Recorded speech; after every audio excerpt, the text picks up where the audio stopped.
So today I want to talk about how I would get started today if I were to invest in real estate. I've been getting a lot of questions from beginners in real estate recently, so I wanted to create this video. So how I got started, for those who are new, I started house hacking single family homes in California.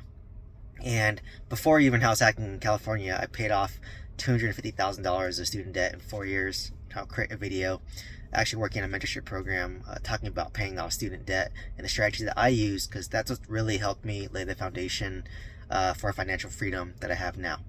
But anyways, in terms of real estate, so after I paid off my student debt, which includes credit card debt, whatever type of bad debt you have, pay that off first. Once you pay that off, then that's when you start saving for your first house, right? And for me, I got started in single family homes because I'm in a high cost of living market in California, Bay Area, California. At the time in 2017, the average house was about $1 million. So depending on your market, if you live in a cheaper market, great, easier. But if you're in a higher cost of living market like me, then you can, still save up and still buy a house. So what I did was I house hacked first, right? So since I was living in it as a primary residence, I would aim for 4 to 5 bedroom houses, because the more bedrooms you had, the more rent you can get, right? You can rent out each room for, let's say, $1,000. So if you have a 4-bedroom house, you can live in one, rent out 3 for $3,000, or if you have a 5-bedroom, live in one and rent out 4, which is $4,000. So basically, what's nice about house hacking is you can do less than 20% down. You can do 10% down.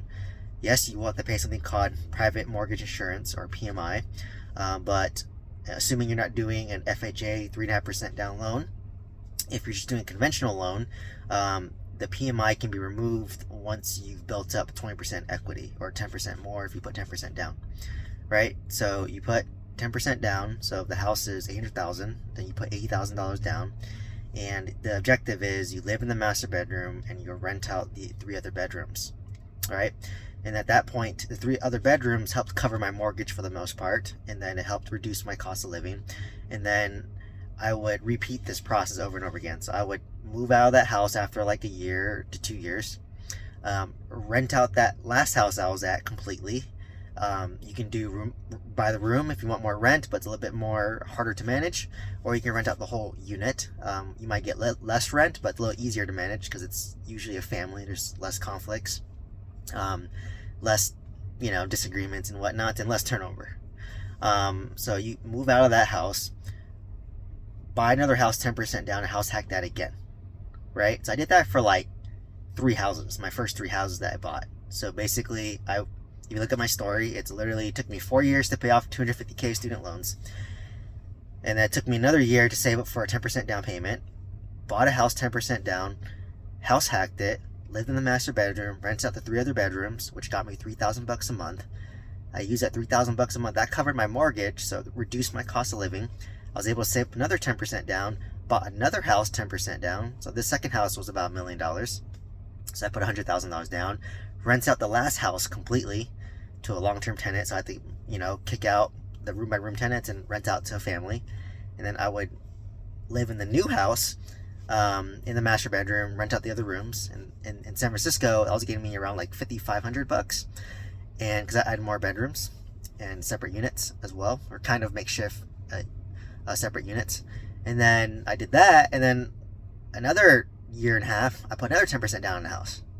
And then I ended up not living in it and house hacking it because I wanted privacy at this point. I ended up renting out the whole house, and then I just lived in an apartment, and that's what I've been doing since, right? So just by doing that process, I know it takes a long time to do that. What I just described to you was literally, 8 years, 9 years of my life. But where the magic happens is the equity in each single family home went up significantly, right? So, I probably got lucky, right? It's California. At the time, I didn't think I was buying any of my deals at a good price. I bought them on market at like Redfin or Zillow. Nothing special, right? But I basically bought my first house in 2017 for $800K.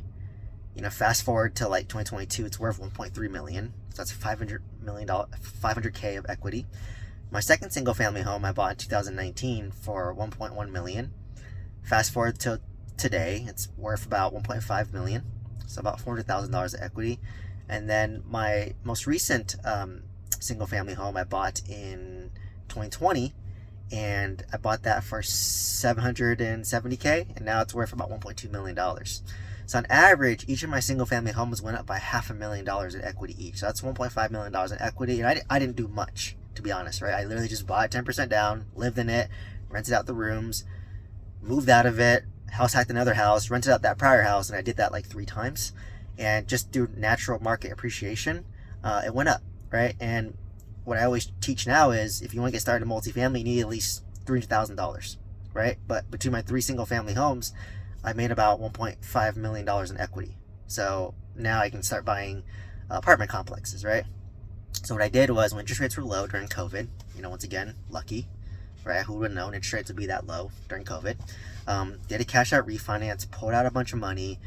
Now my single family homes are cash flow negative, and I could qualify for the loan because I work a W-2, right? That's why I always preach, like, don't quit your W-2 just yet, right? Listen to all the podcasts, people always quitting their W-2, right? I still work a W-2.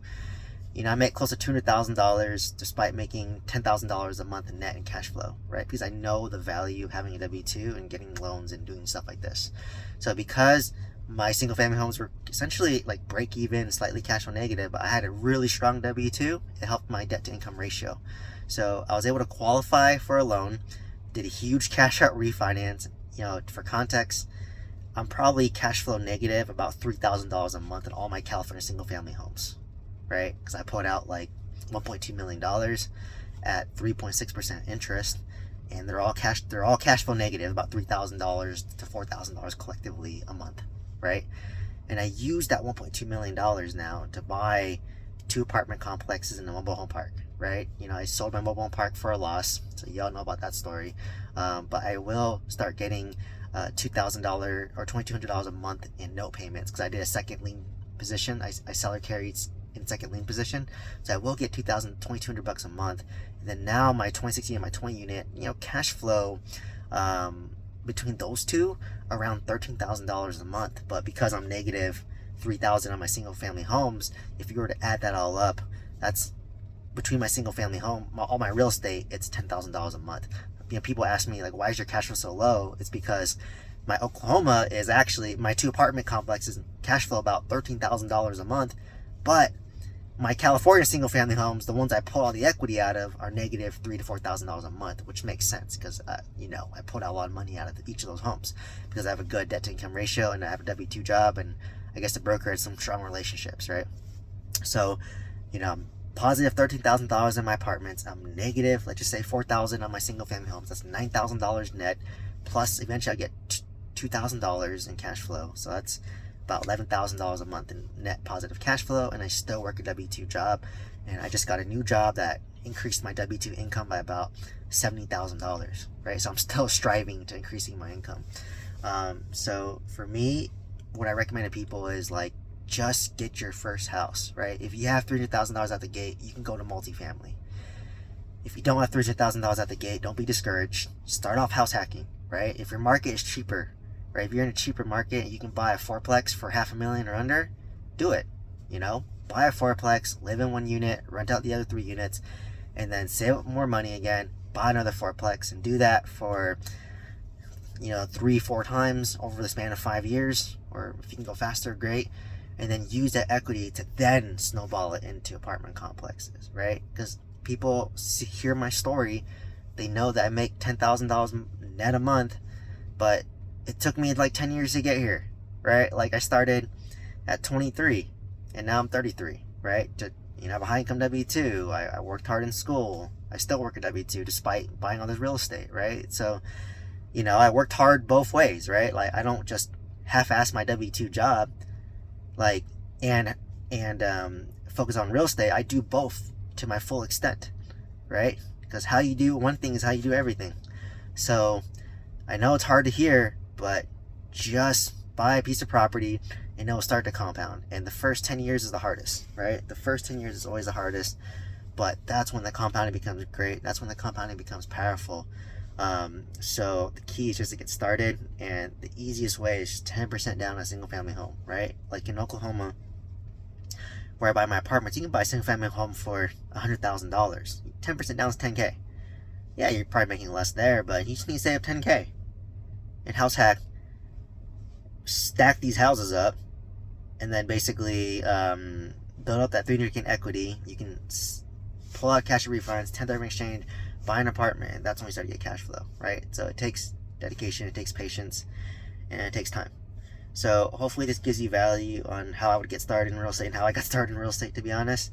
And this is what I recommend everyone that's new and that reaches out to me. Hopefully you found value in this video. Please share it with somebody you think would find value from this. Please place any comments or questions down below. I love these. And please let me know if you have any topics I want to discuss. Hope to see you in the next one. Thank you so much. Bye-bye.